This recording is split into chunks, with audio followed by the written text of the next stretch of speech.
Les IA vont-elles tous nous remplacer au boulot et nous mettre tous au chômage? Pour l'instant, le déploiement des IA n'a pas encore eu de véritable effet de masse sur le rapport au travail dans la société. Mais je pense que à partir de cette année, on va commencer à sentir les premières turbulences de la vague de fond qui se prépare et qui arrive. Si vous n'avez pas déjà commencé à réfléchir à ce que va être votre vie dans quelques années, et que pourrait être votre vie si vous n'aviez plus à travailler, et comment la société va s'organiser, je vous invite à commencer à vous poser sérieusement ce genre de questions, parce que là, maintenant, ça se rapproche fortement. Il y a de plus en plus de news qui remontent de ce style-là. Un PDG qui était tout content de remplacer ses propres employés par une IA, maintenant, il commence à se demander si lui-même ne va pas être remplacé. Et c'est pas du tout farfelu comme question, puisque avec les IA, entre guillemets, qui réfléchissent, comme O1, mais beaucoup d'autres aussi qui sont en préparation, eh bien, oui, le travail d'un PDG peut être automatisé, puisque c'est un travail essentiellement intellectuel. Voilà, 80% du travail d'un PDG peut être réalisé par une IA. Alors, il y a sûrement une partie qui est du relationnel, où il faut être en direct avec les clients, mais sinon, le reste, organiser une entreprise, ça va de plus en plus être à la portée des IA. Mais ça, c'est que la première vague, parce que ensuite, je ne sais pas quand exactement, c'est difficile de mettre un timing précis là-dessus, mais les robots vont débouler. Toutes sortes de robots. Des robots industriels, mais aussi peut-être, ça serait un énorme bouleversement, des robots humanoïdes. En Corée du Sud, pays qui a un énorme problème démographique, ils ont déjà commencé à remplacer 10% de la force de travail par des robots. Et a priori, ça va continuer à s'amplifier. Alors, petite parenthèse, ça va poser des questions, tout ça, sur la démographie. Il risque d'y avoir des impacts aussi à ce niveau-là, puisque la démographie de la Corée du Sud est en train de s'effondrer complètement. Le fait que les humains soient potentiellement mis en concurrence avec des robots ou des IA, ça risque de rendre la vie économique encore plus compétitive et donc encore plus difficile pour les humains, paradoxalement, de faire des enfants. Donc ça pourrait, on va voir, personne ne sait comment la société va s'organiser autour de tout ça, déboucher sur encore moins d'enfants et finalement, peut-être même la disparition de la population sud-coréenne à très court terme. Court terme, c'est dernier enfant qui naît d'ici 30, 40, 50 ans peut-être. Donc on va au-devant de défis colossaux. Mais en même temps, même si personne ne sait très bien comment tout ça va se dérouler, les acteurs même de cette révolution se posent des questions, et ils sont pas les seuls. Mais ça pourquoi on va vers là? Déjà parce que y a une espèce de course à l'intelligence, mais parce que ça pourrait déboucher sur un futur d'hyperabondance. Aujourd'hui, on est déjà dans une société d'abondance, on ne connaît plus la faim, les maladies contagieuses sont globalement maîtrisées, et l'hyperabondance, ça pourrait être la fin des maladies tout court, et aussi la possibilité d'avoir accès à peu près tous les biens dont on a envie, pouvoir se déplacer facilement partout sur la planète. En gros, toutes les questions matérielles seraient résolues. Le point de bascule, ça sera quand les robots se mettront à fabriquer des robots, et pour le fun, j'ai envie de placer cette date-là en 2048, donc la date de la singularité. Pourquoi 2048? Parce que, en fait, c'est 2000 en binaire, si vous voulez. Si vous faites 2 fois 2 fois 2 fois 2, vous arrivez à 512, 1024, 2048. Donc voilà. Ça serait l'an 2000 en gros en binaire. Enfin, c'est pas 2000, c'est beaucoup plus, mais peu importe. Je vais pas vous embêter avec des maths. Donc voilà ce dont on va parler dans cette vidéo. On va aborder la question centrale du revenu de base universel, qui est systématiquement mise en avant quand on aborde cette question. Si on arrive dans une économie où il n'y a plus de travail, étant donné que c'est la source de revenus principale des gens, par quoi on va le remplacer? Et on va réfléchir aussi à comment la société pourrait s'organiser, quelles nouvelles activités vont remplacer les anciennes et comment l'économie va s'organiser. Est-ce qu'il y aura toujours une économie ou pas?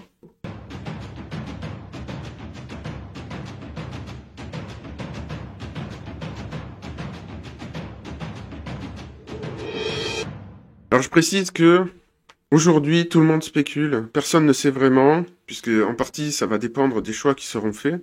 Donc ce que je vais essayer de faire, c'est de vous proposer quelques idées phares, idées maîtresses pour vous aider à vous-même réfléchir à la question. Je n'ai pas du tout prétention à apporter le fin mot à cette histoire, et je ne vais aller ni dans le sens catastrophiste, ni dans le sens ultra-optimiste.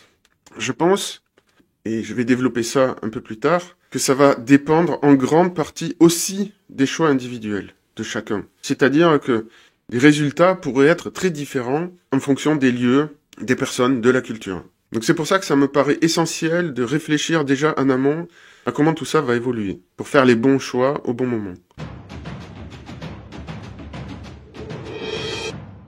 Bon, déjà, on peut observer des premiers impacts, bon, notamment dans l'informatique. Le métier de développeur est déjà complètement bouleversé. Alors, je ne sais pas si c'est en place dans toutes les entreprises, mais ça va pas tarder. La création artistique, alors, elle est devenue beaucoup plus accessible à beaucoup plus de monde grâce aux IA, mais ça n'empêche pas que ceux qui sont déjà bons dans le domaine peuvent utiliser les IA pour améliorer encore leur production. Donc, ça exacerbe la concurrence, mais ça n'élimine pas non plus ce métier-là. Le métier de journalisme commence à être impacté. Alors aujourd'hui, c'est plus pour des raisons politiques, mais en partie, ça va être automatisé tout ça, parce que soit la valeur ajoutée du journaliste va être discutable, soit un même journaliste va pouvoir faire beaucoup plus de travail qu'avant, mais il n'y aura pas forcément plus de lecteurs derrière. Alors la comptabilité, là, je sais pas si ça va être impacté, ni quand, mais j'avoue que ça, j'aimerais beaucoup que ça le soit rapidement. Je pense que ça, c'est quelque chose que beaucoup de gens attendent. Si on a des IA, et ça me paraît pas du tout insurmontable, qui sont capables de faire une comptabilité correcte, à partir des éléments qu'on leur donne, et d'optimiser tout ça comme il faut, est-ce qu'on aura vraiment toujours besoin de comptables derrière? Alors pour l'instant, il y a un problème de fiabilité avec les IA, donc on pourra pas totalement s'en passer, mais ça risque d'être, en tout cas, fortement impacté. Bon, les domaines du juridique, c'est pareil. Ça ne veut pas dire que ce métier va disparaître, en tout cas pas tout de suite. Mais par contre, les coûts vont chuter drastiquement. Parce que finalement, c'est beaucoup de la compilation d'informations, de la mise en forme. Donc demain, plutôt que de faire lire votre contrat à un juriste, vous le faites lire à une IA. Et si vraiment vous avez un doute, peut-être il faudra aller encore consulter des juristes, mais tous les métiers de la loi, avec des modèles qui résonnent comme O1, je pense que ça va être fortement impacté. Après, le médical, alors là, on est à l'aube d'une révolution. Pour l'instant, je pense que ça se voit pas beaucoup, parce que c'est beaucoup des expérimentations, à droite, à gauche. Mais là, ça va être énorme. Voilà, on a des études comme ça qui sont sorties. Ça, donc, le clinicien, c'est les humains, ici, en marron. Les performances de O1 Preview, donc à l'époque, on est à O3 maintenant, explosé littéralement les humains dans les diagnostics. Donc c'est qu'une étude, il y en a tellement d'autres. Mais le médical, ça va vraiment être beaucoup impacté. Alors l'éducatif, c'est pareil. Peut-être qu'il y aura des pays qui vont refuser d'utiliser l'IA. Enfin, ça me paraît improbable, mais ça va changer beaucoup de choses. Il est possible. Là, il y aura des résistances de la part des États, c'est sûr, mais que l'éducation se fasse beaucoup plus à la maison, avec des IA qui vont s'occuper de chaque élève comme on le ferait avec un tuteur.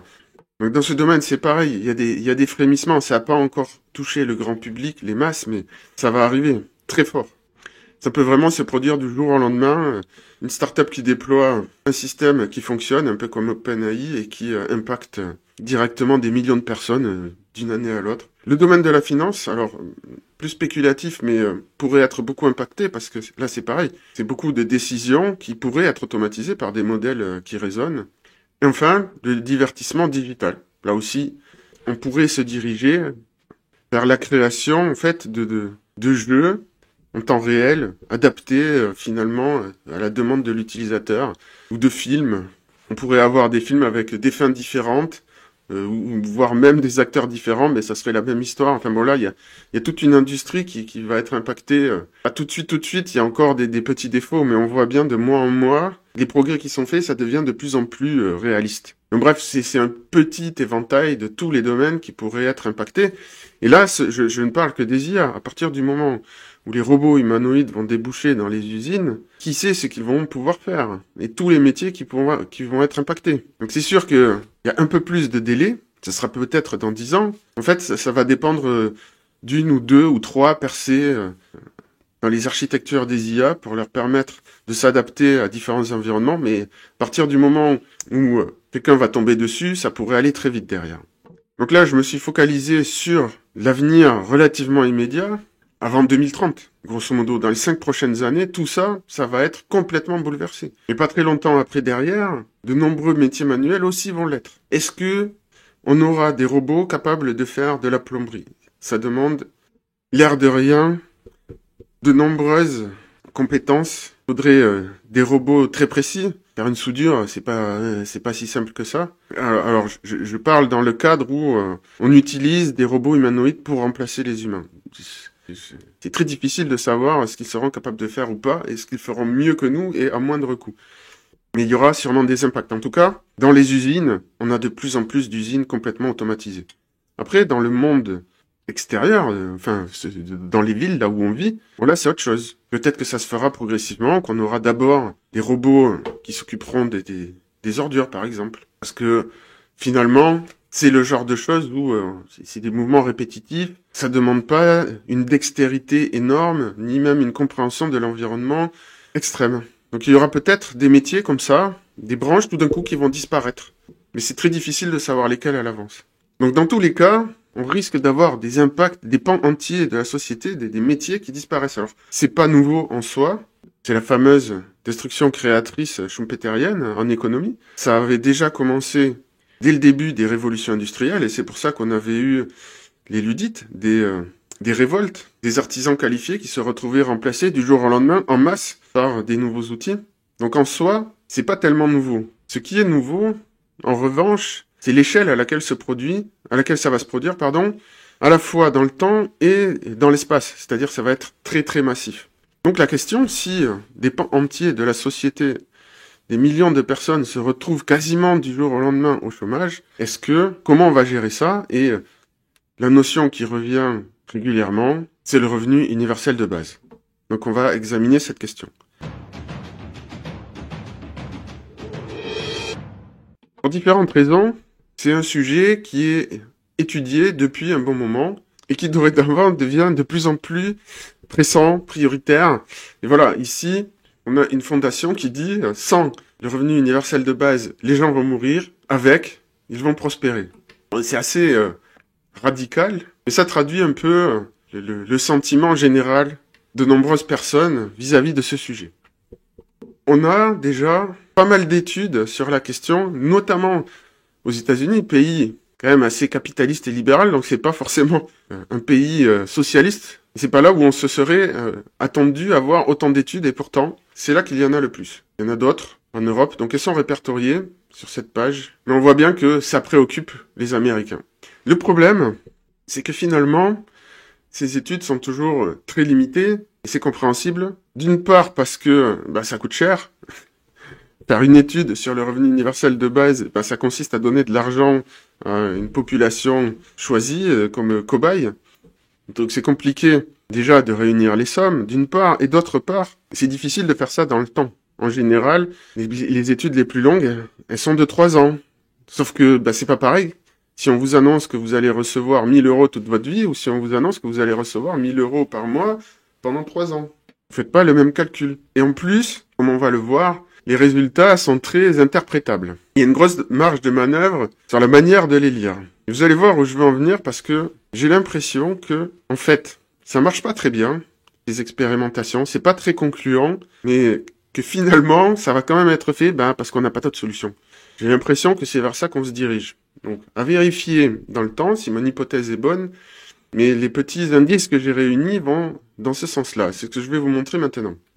Donc Sam Altman se retrouve encore au milieu de ce que je qualifierais de fourberie. Vous allez voir, il a été l'instigateur d'une étude sur le revenu universel qu'il promeut par ailleurs, et qui conclut, si l'on en croit les revues de presse, que, en fait, c'est plutôt une bonne chose.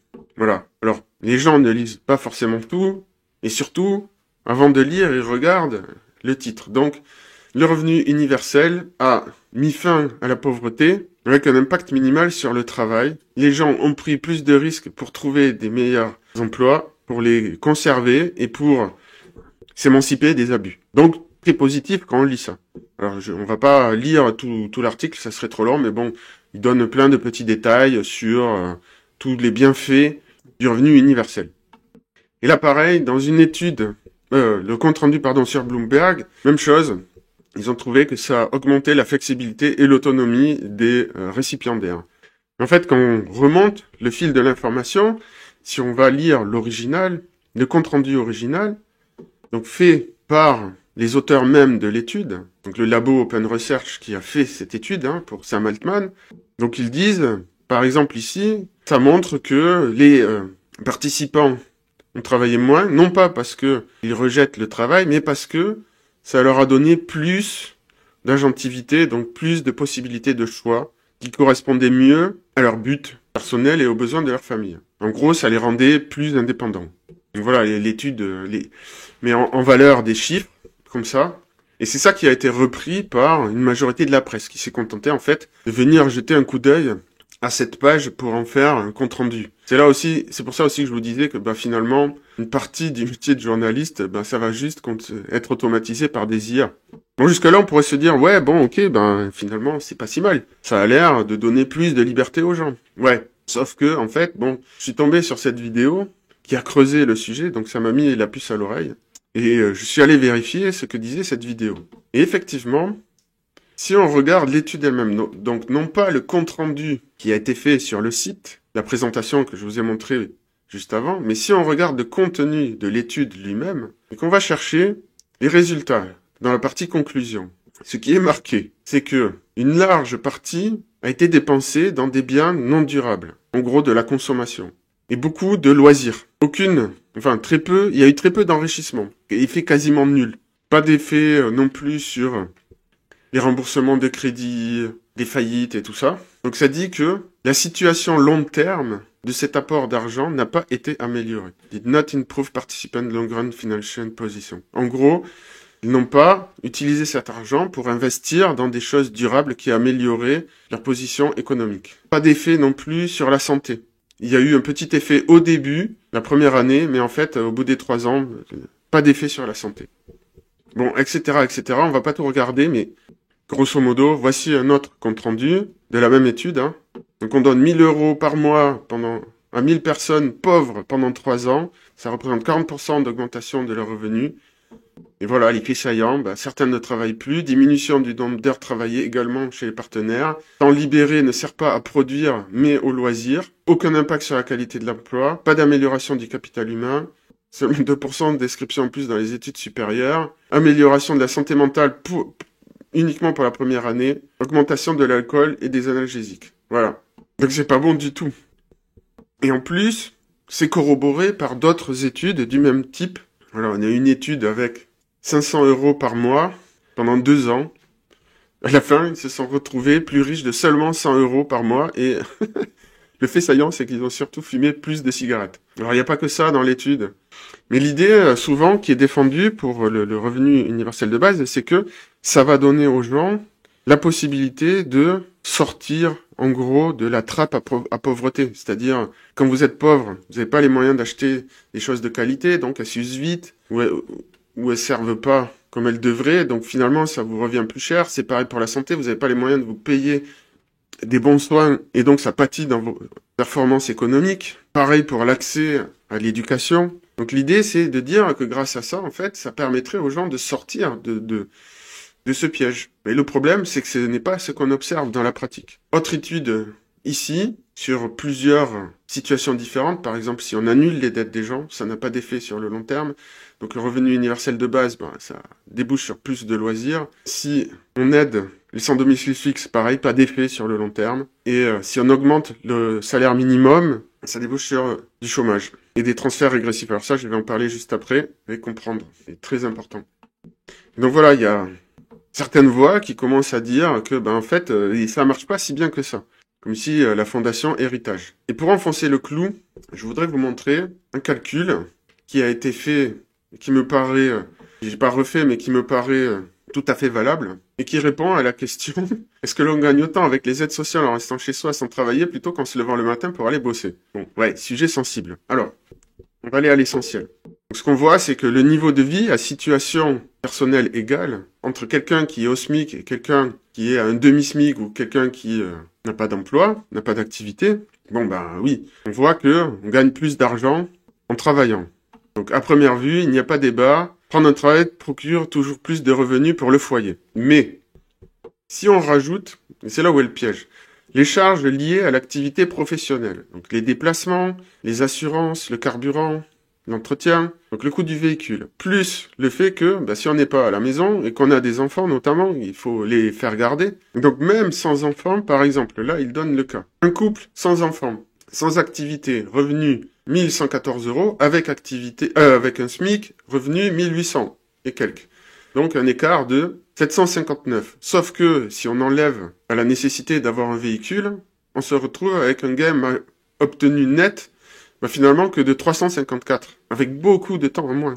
Pour obtenir ces 354 supplémentaires, ça va demander par mois 133 heures de travail.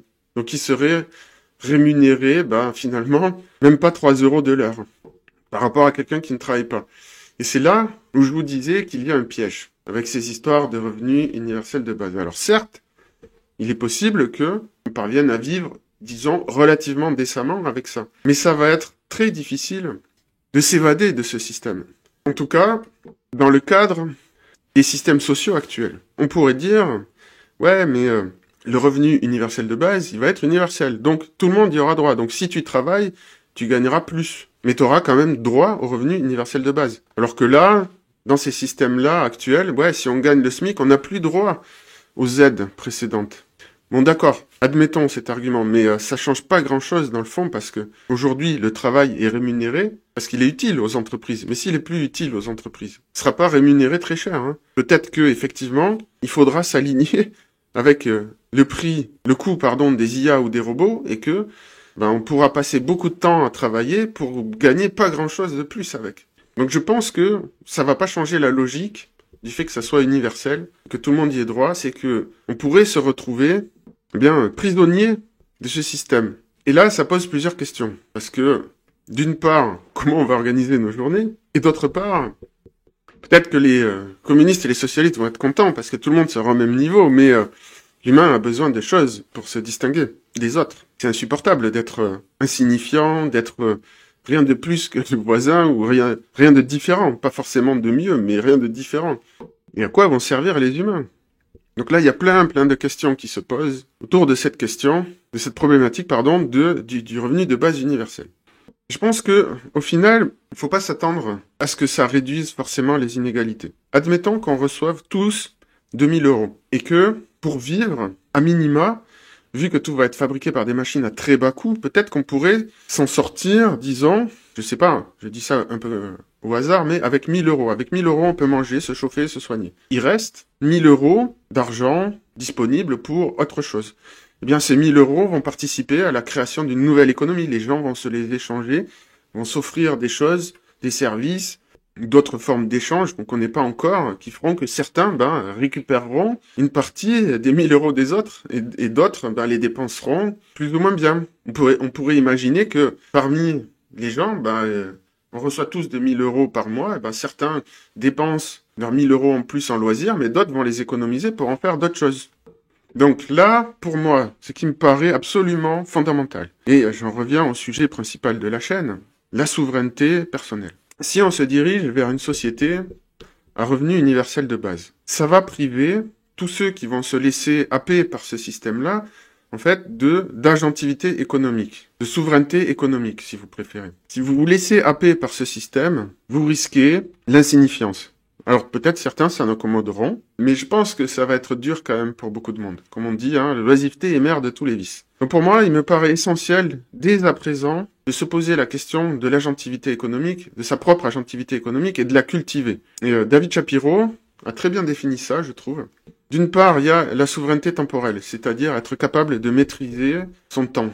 Si vous êtes, je sais pas moi, accro aux jeux vidéo, vous maîtrisez plus votre temps. Donc après, tout le reste, ça va être compliqué d'avoir une agentivité économique. Ensuite, il faut être capable de maîtriser ses finances. Ne pas faire des dépenses, à tort et à travers, des dépenses consuméristes, on va dire, pour combler le vide. Ensuite, il y a l'accès au savoir, essentiel pour développer son agentivité économique. Puis, il y a le réseau. Alors souvent, dans les réseaux, justement, on partage des connaissances, mais aussi l'accès à des ressources et des compétences.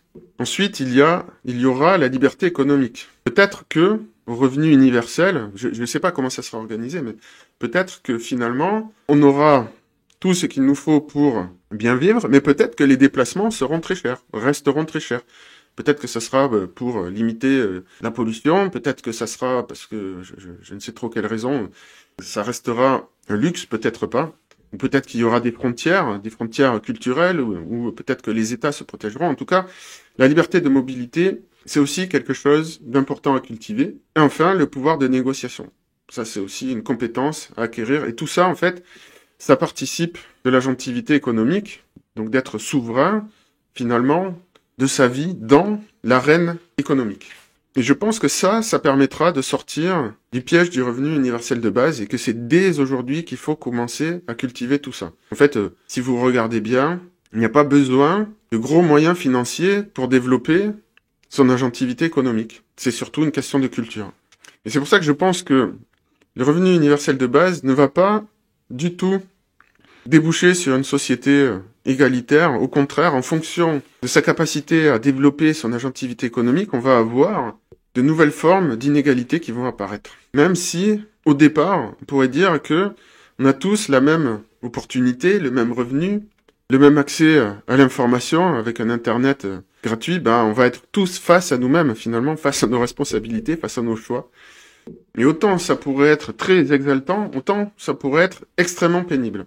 Donc j'ose espérer que sur cette chaîne, vous faites partie de ceux qui veulent développer leur agentivité en général, leur souveraineté, notamment économique. En tout cas pour ma part, j'y consacre pas mal de temps et je ferai des vidéos sur ces sujets régulièrement. Et donc ça m'amène à vers quel type d'économie on pourrait se retrouver à l'avenir. L'idée c'est d'observer ce qui s'est déjà passé et d'essayer d'en inférer ce qui pourrait se passer à l'avenir. Avec les révolutions industrielles, le secteur agricole, finalement, alors j'ai plus les chiffres exacts en tête, mais disons qu'avant 1800, c'était 70% de la population, il me semble, peut-être 80 ou 90, j'ai oublié les chiffres exacts, qui travaillaient dans le secteur agricole juste pour survivre. Ensuite, on a eu la révolution industrielle, beaucoup de monde sont partis dans le secteur secondaire, qui a pris beaucoup d'importance, et puis ensuite est apparue la sphère du tertiaire, donc l'économie des services. Donc finalement, ce n'est pas que tout le monde s'est retrouvé au chômage. Une fois que on a réussi à produire notre nourriture avec très peu d'agriculteurs et quelques tracteurs et des engrais, je simplifie, mais il y a de nouveaux métiers qui sont apparus. Donc il se pourrait bien que ça soit précisément ce qu'il se passe, ce qui est déjà en train de se passer. Voici comment je vois les choses. D'abord, je vais séparer l'économie en 4 sphères. Dans la première sphère, je mettrai la production, ce qui inclut finalement les secteurs primaires et secondaires, toute la partie matérielle de l'économie. Produire la nourriture, produire les bâtiments, les routes, etc. Ce domaine-là, où ce qui compte finalement, c'est l'efficacité, pour produire le plus de choses possible, il va pas totalement disparaître, je pense, mais il va être essentiellement réalisé par les IA et les robots. Un peu comme ce qu'on a aujourd'hui. Un agriculteur, seul, avec des tracteurs, peut s'occuper de champs immenses. Et demain, les tracteurs seront automatisés, donc il pourra avoir toute une flotte qu'il pourra piloter depuis son ordinateur. Ce sera pareil pour les usines et beaucoup d'autres choses. Ensuite, il y a l'économie de la relation. Là, ce qui compte, c'est la proximité. Par exemple, si vous voulez aller voir un kiné, ce qui compte, c'est qu'il est proche. Oui, bien sûr, vous allez choisir le plus compétent parmi ceux qui sont proches, mais et encore, des fois, c'est même pas le cas. Des fois, c'est la proximité, les affinités intellectuelles qui vont faire que vous allez mieux vous entendre avec un kiné plutôt qu'un autre, alors qu'il n'est pas forcément beaucoup plus compétent que son voisin. Donc, toute cette économie de la relation, je pense qu'elle n'est pas entièrement automatisable ni virtualisable, mais en partie. Donc là-dessus, c'est assez difficile de savoir comment ça va évoluer cette chose-là. Bon, par exemple, un kiné, sauf si les gens préfèrent se faire masser par des robots au bout d'un certain temps, je ne sais pas, mais je pense que, j'ai du mal, en tout cas, à croire qu'on en arrivera là.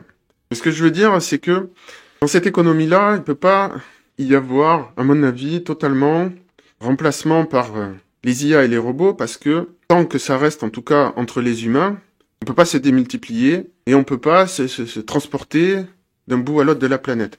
Jouer au tennis, par exemple, je pense pas qu'on fera ça dans des mondes virtuels. Je pense qu'on aimera toujours le faire en vrai, quoi.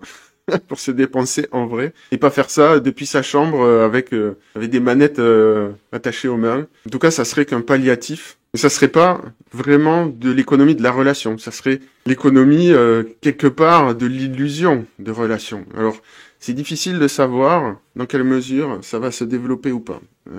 Là, j'ai beaucoup d'incertitudes sur ce sujet-là. Est-ce qu'on va se retrouver tous avec un coach quasiment gratuit sous forme d'IA, ou est-ce qu'on va toujours aimer avoir des vrais coachs avec une vraie personnalité, ou bien est-ce qu'on aura des IA qui vont recopier la personnalité de certains coachs? Mais de l'autre côté, je me dis, aller se faire masser, ça sera fait par des gens. Même s'il y a des systèmes de massage automatisés qui existent déjà, qui pourraient être améliorés, je pense que ça remplacera jamais les relations entre les gens. On en aura toujours besoin, nous sommes des êtres sociaux. Donc, pour moi, ça va être certes impacté, mais il y aura une partie qui sera préservée. Après laquelle, là, sincèrement, je suis preneur de vos avis sur comment vous voyez la chose à ce niveau-là. Je balance entre, d'un côté, ça va être déporté sur les réseaux virtuels, un peu comme les réseaux sociaux aujourd'hui, mais de l'autre côté, c'est très frustrant si on rencontre pas les gens en vrai à un moment donné. On en a besoin. Donc voilà. Ensuite, là, j'ai moins d'incertitudes. Il va y avoir l'économie de l'information. Et là, c'est assez simple à comprendre.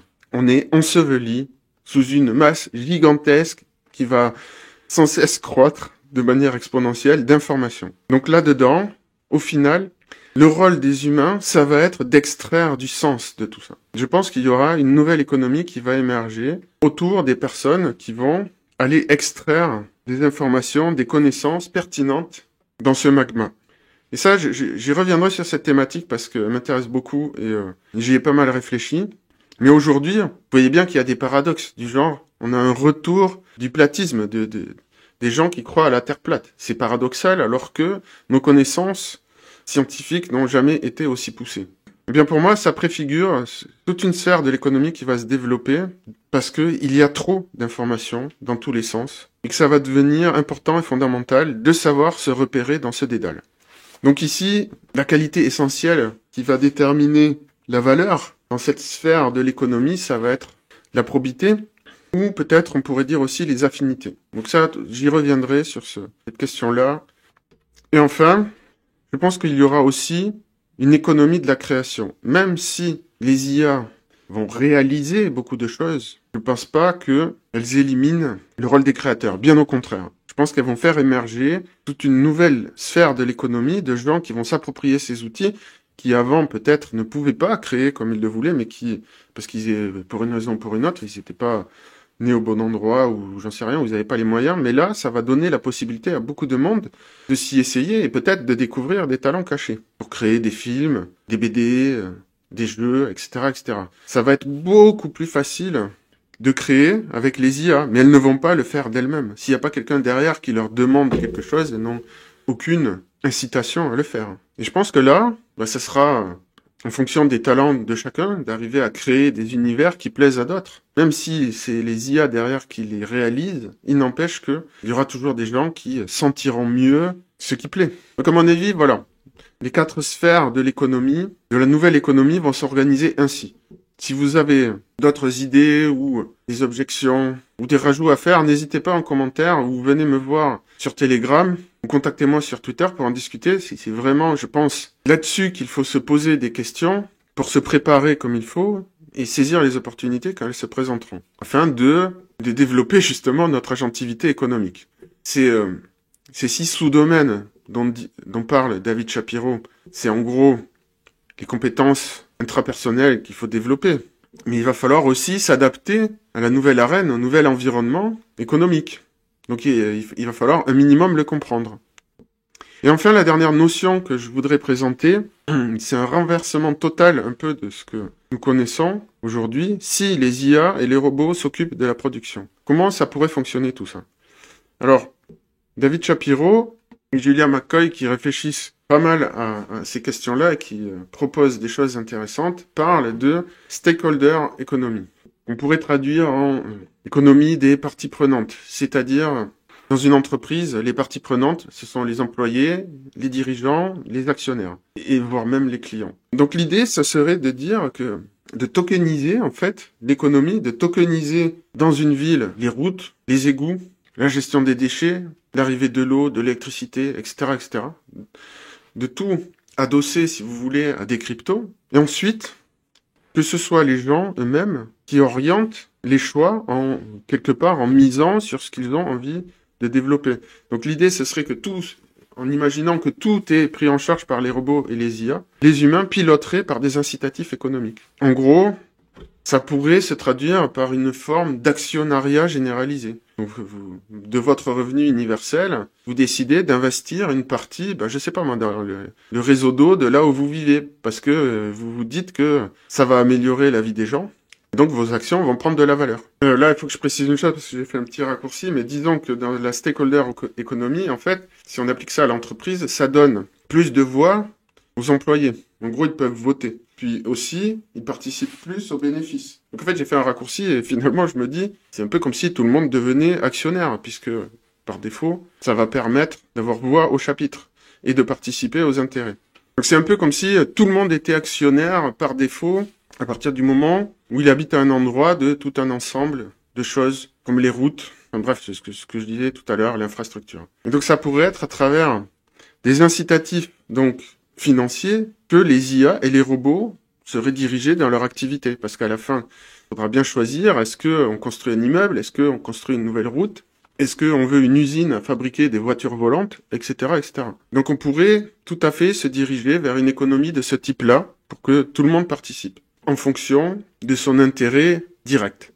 Bon, ce n'est qu'une piste à creuser parmi d'autres, mais c'est une des plus intéressantes que j'ai vues. C'est celle qui est développée par David Shapiro. Hey everybody, David Shapiro here. So sa today we're going comparse to talk about qui a pris le relais the transition depuis, from, lui, il a un peu initié from here la to réflexion. universal basic income. Et maintenant, c'est Our world, as Julia we know McCoy it, is about qui, to change forever. It's already been predicted for a post-labor society to even happen. And unfortunately, qui just propose like des with réflexions any intéressantes birth, sur ce there sujet. comes blood, destruction. Donc, je vous Something invite usually dies for something to live. à vous When a renseigner un plant comes peu out of a sur ces questions, même si ma présentation était un peu succincte, parce que ça sera aussi à nous, en partie, à développer la forme d'économie qui nous intéresse.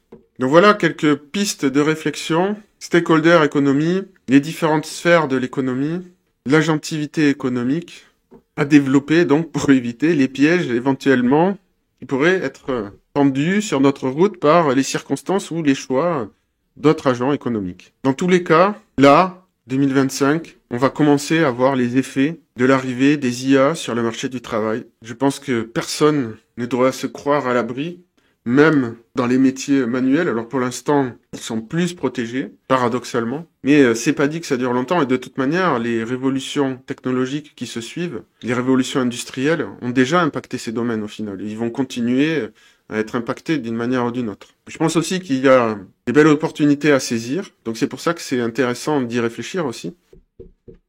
Certes, il risque d'y avoir du chômage massif qui se développe. Mais en tout cas, pour ma part, je pense que des nouvelles sphères de l'économie vont émerger, comme ça a été le cas par le passé. Je pense qu'on n'est pas du tout en train de se diriger vers un paradis socialo-communiste où il n'y aurait plus finalement d'économie ni de lutte des classes. Je pense pas que ce soit vers ça qu'on va. Voilà, dites-moi ce que vous en pensez. Je n'ai pas de certitude, je le redis une dernière fois, sur ce sujet-là, mais je pense que c'est essentiel d'y réfléchir, dès maintenant.